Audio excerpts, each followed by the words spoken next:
Well, good morning and welcome to our service. This week is, of course, the fourth Sunday of Advent, and the theme for this is love. First we were loved, wrote the Apostle John. Now we love. God always takes the initiative.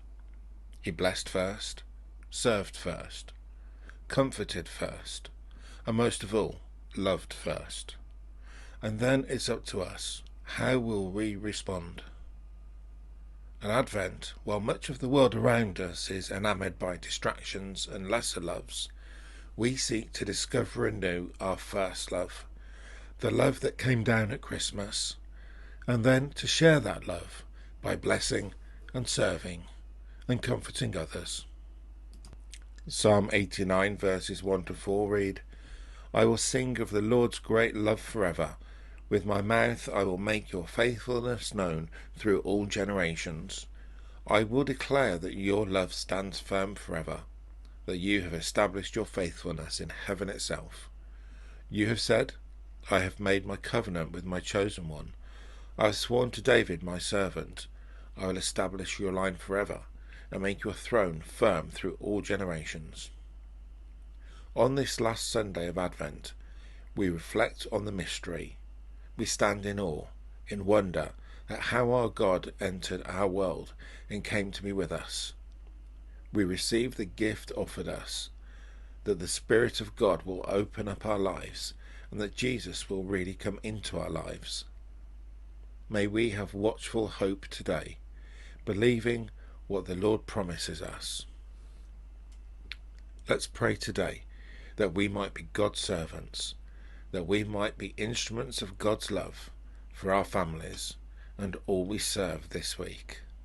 Amen. I thought I'd include some notices this week, as things are obviously a little bit different with the Christmas programme. Just to mention that this evening, that is on Sunday the 18th of December, we have our carols by candlelight at 6:30 p.m. And then Christmas Day, we have our traditional Christmas Day family service from 10:30. New Year's Day will also be a short family service. It's 10:30 on New Year's Day. Then on the 8th of January, we'll be meeting for our communion service, and that will also be our service of recommitment. And then following that service, we'll have the first Bring and Share lunch of 2023.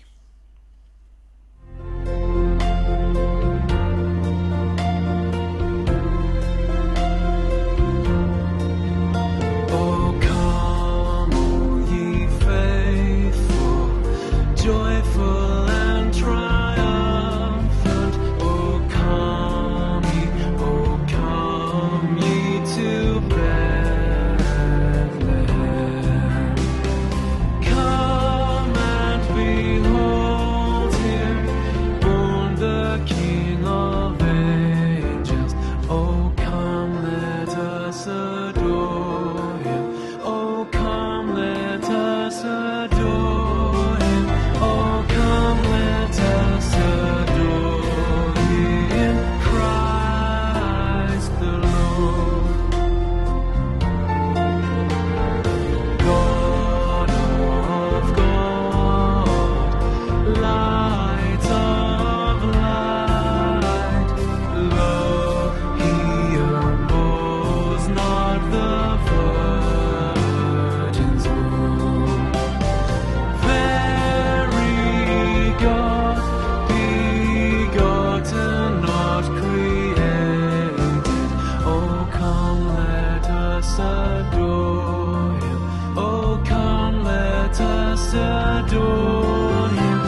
as already mentioned this morning, the Advent theme today is love.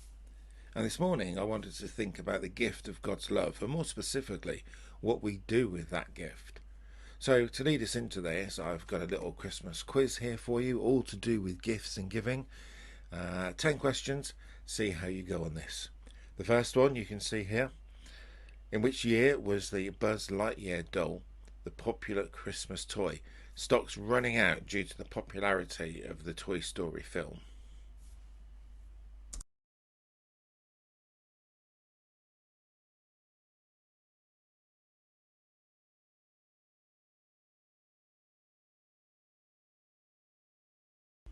Well, that was back in 1996. Okay, so our second question this morning. On the third day of Christmas, what did my true love give to me?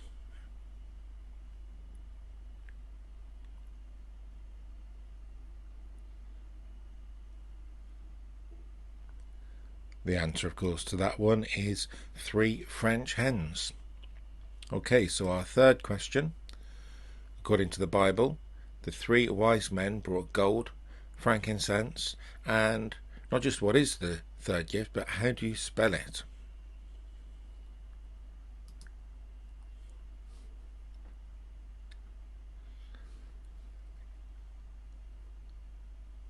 Well, of course, the third gift was myrrh, and you spell it Myrrh.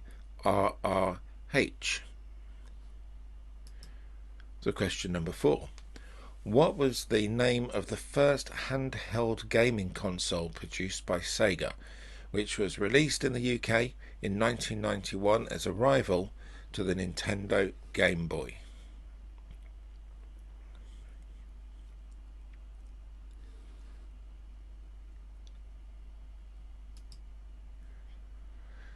And the answer to that one is the Sega Game Gear. Okay, question 5. In which year was the Rubik's Cube first released worldwide?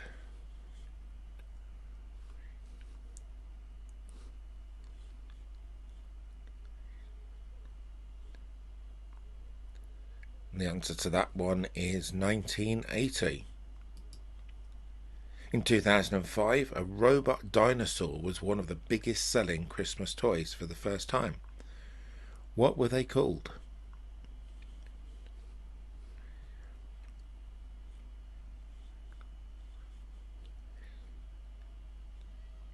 They were called the Roboraptor.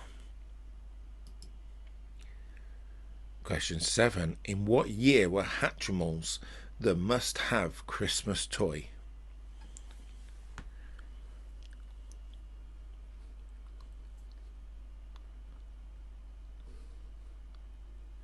And that was in 2016. So question 8. According to Spike Jonze and his City Slickers in 1948, all I want for Christmas is what?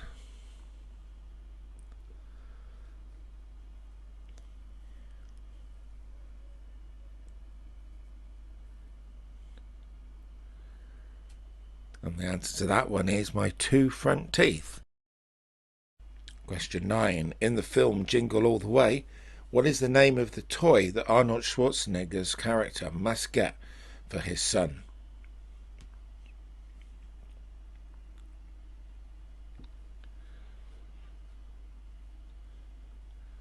The answer to that one is Turbo Man.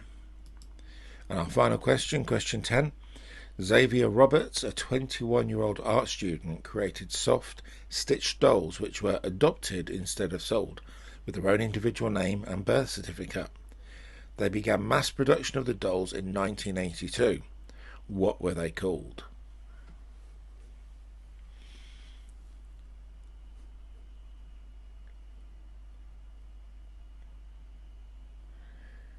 They were, of course, the Cabbage Patch Kids. We're going to come back to our theme of gifts and giving in a moment, but first let's have another carol.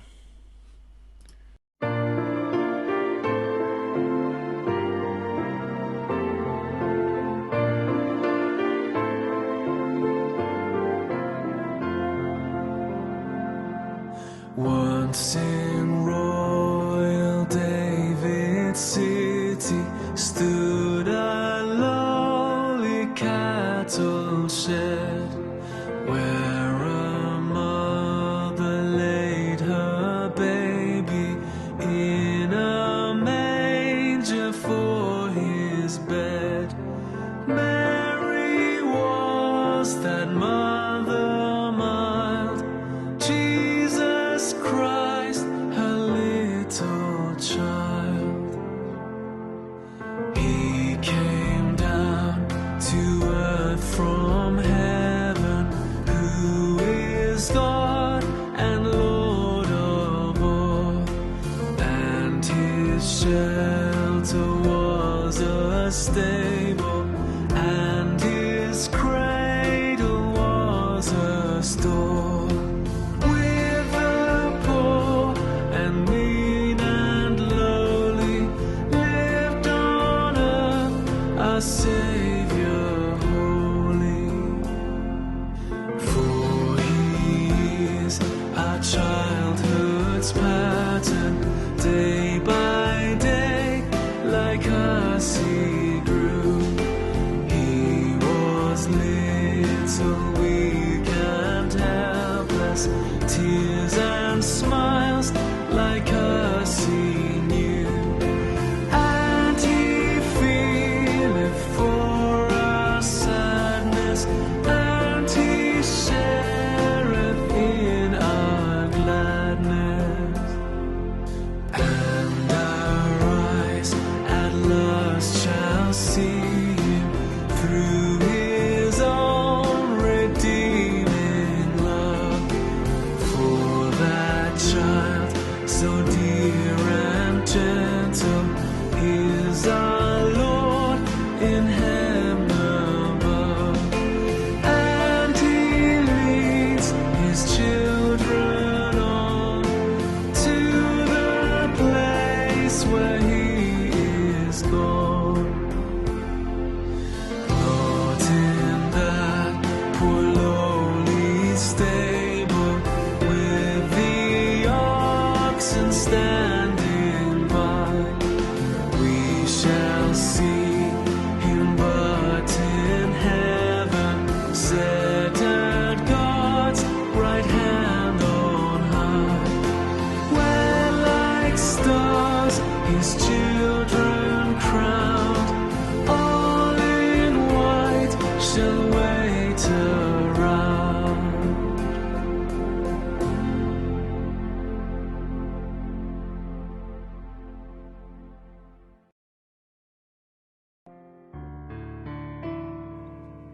Papa Panov's special Christmas Day. It was Christmas Eve, and lights had begun to appear in the shops and houses of the little Russian village. Old Papa Panov, the village shoemaker, stepped outside his house to take one last look around, reminded of Christmas times when his wife had been alive and his children little. His usually cheerful face looked sad. He went back inside and set a pot of coffee on the charcoal stove. Then, with a sigh, he settled in his big armchair. Papa Panov did not often read, but tonight he pulled down the old family Bible and read again the Christmas story. How Mary and Joseph journeyed to Bethlehem, but found no room for them at the inn, so that Mary's baby was born in the cowshed. "Oh dear," exclaimed Papa Panov. "If only they had come here, I would have given them my bed and covered the baby with my quilt." He read about the wise men bringing splendid gifts. "I have no gift that I could give him," he thought sadly. Then his face brightened. He got up and from a high shelf he took down a small dusty box. Inside was a perfect pair of tiny leather shoes. Papa Panov smiled. Yes, they were as good as he had remembered. The best shoes he had ever made. I should give him those, he decided, as he gently put them away. He was feeling tired and sat down. He closed his eyes just for a minute. Soon he was fast asleep.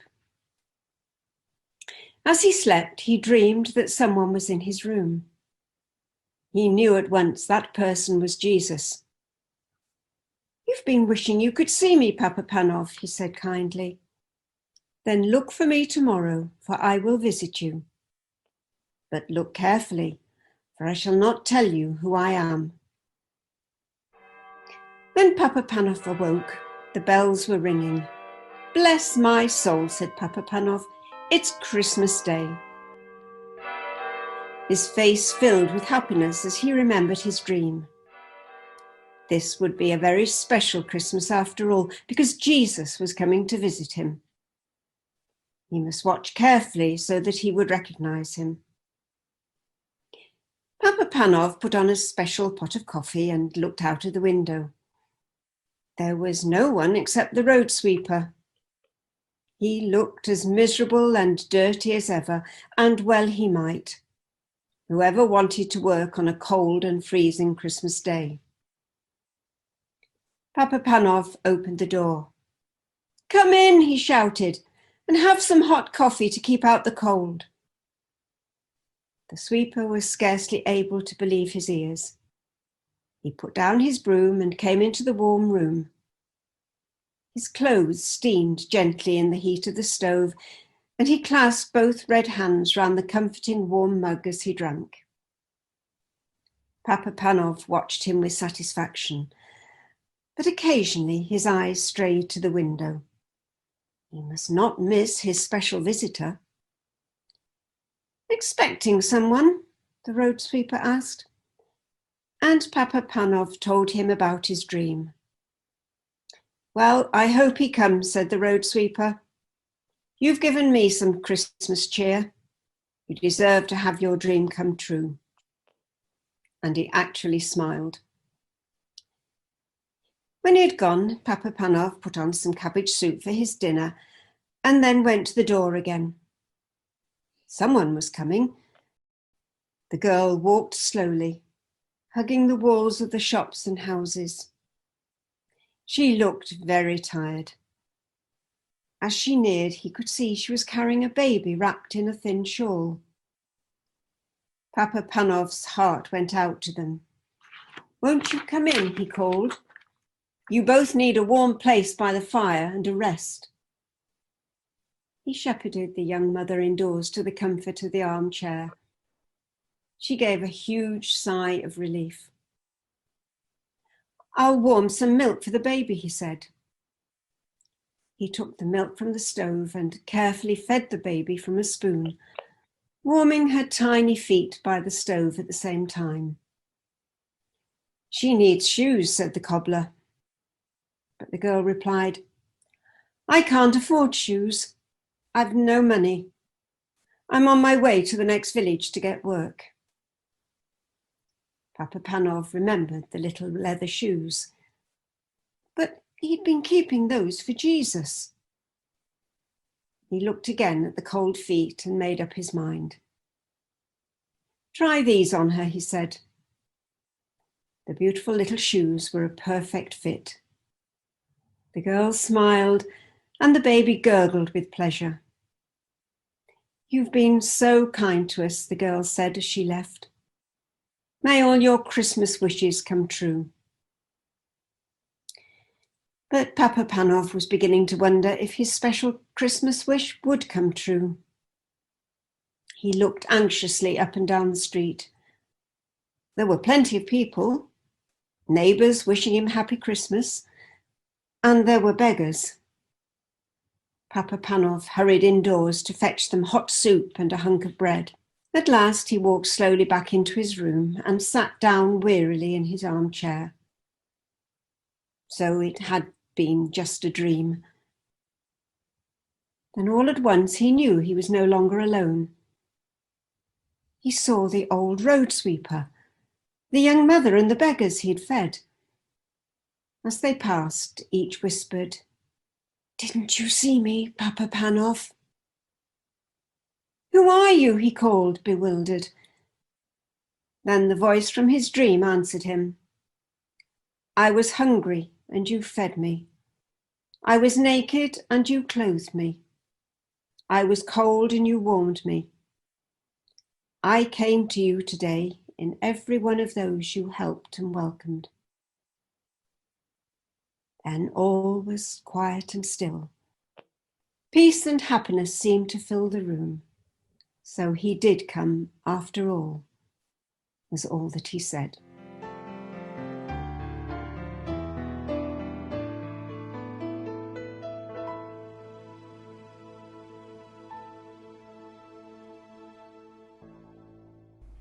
So our reading today is taken from Matthew chapter 25, verses 31 to 46.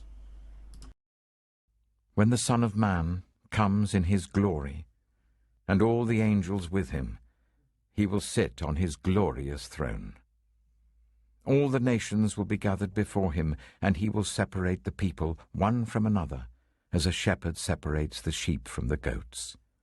He will put the sheep on his right and the goats on his left. Then the king will say to those on his right, "Come, you who are blessed by my Father, take your inheritance, the kingdom prepared for you since the creation of the world. For I was hungry, and you gave me something to eat. I was thirsty, and you gave me something to drink. I was a stranger, and you invited me in. I needed clothes, and you clothed me. I was ill, and you looked after me. I was in prison, and you came to visit me." Then the righteous will answer him, "Lord, when did we see you hungry and feed you, or thirsty and give you something to drink? When did we see you a stranger and invite you in, or needing clothes and clothe you? When did we see you ill or in prison and go to visit you?" The king will reply, "Truly I tell you, whatever you did for one of the least of these brothers and sisters of mine, you did for me." Then he will say to those on his left, "Depart from me, you who are cursed, into the eternal fire prepared for the devil and his angels. For I was hungry, and you gave me nothing to eat. I was thirsty, and you gave me nothing to drink. I was a stranger, and you did not invite me in. I needed clothes, and you did not clothe me. I was ill and in prison, and you did not look after me." They also will answer, "Lord, when did we see you hungry, or thirsty, or a stranger, or needing clothes, or ill, or in prison, and did not help you?" He will reply, "Truly I tell you, whatever you did not do for one of the least of these, you did not do for me." Then they will go away to eternal punishment, but the righteous to eternal life. I wonder, if Jesus showed up in your home today, how do you think you might treat him? I wonder, what could you do to make him feel welcomed and loved?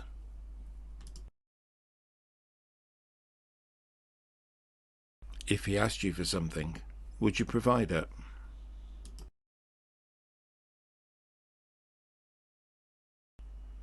Have you ever seen Jesus? What do you think he looks like? Like this? If not, then what? We aren't exactly sure what Jesus looked like, and people have said different things about what he might have worn, what he might have been like in appearance. But I've got a few other pictures here. I wonder, do you think he looked like this? Or perhaps like this? Or this? Maybe even this.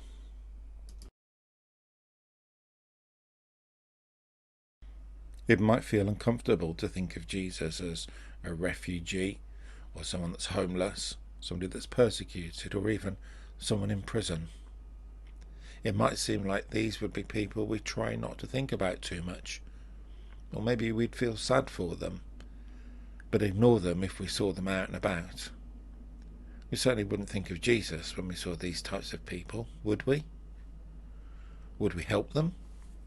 In our reading, Jesus told us that when we do things for other people, it's like we're doing things for him. In the reading today, Jesus was describing for people what it might be like someday when he comes back to earth. He said that he would gather everyone together and look at how our lives had been lived. Jesus promised to bless those who had served and cared for him, but he said it would not go well for those who ignored him when he came.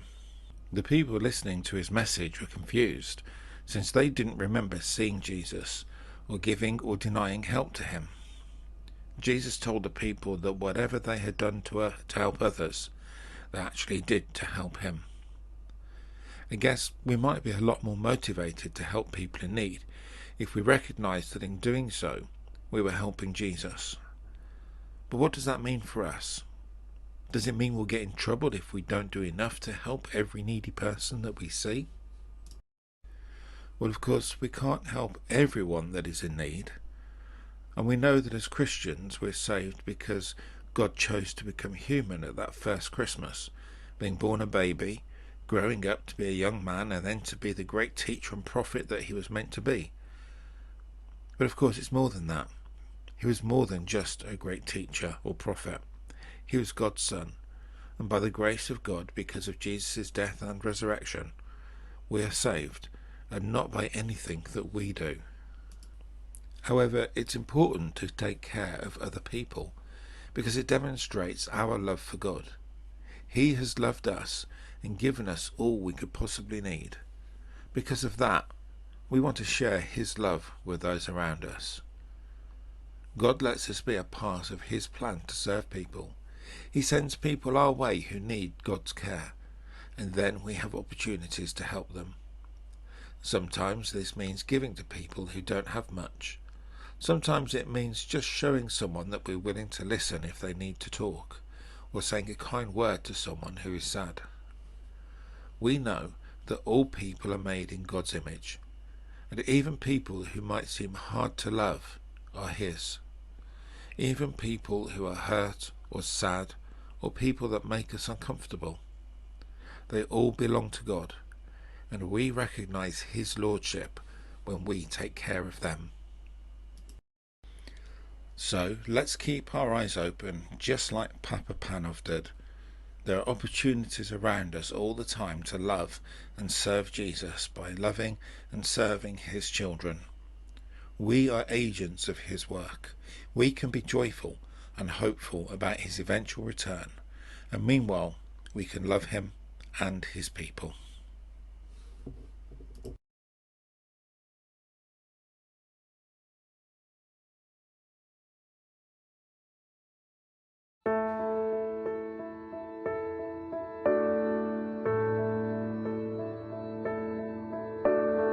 Oh, holy night, the stars are brightly shining. It is the night of our dear Savior's birth. Long lay the world in sin and error pining, till he appeared and the soul felt its worth. A thrill of hope, the weary world rejoices, for yonder breaks a new and glorious morn. Fall on the leaves. Oh, hear the angel voices. Oh, night divine. Oh, night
we bow down before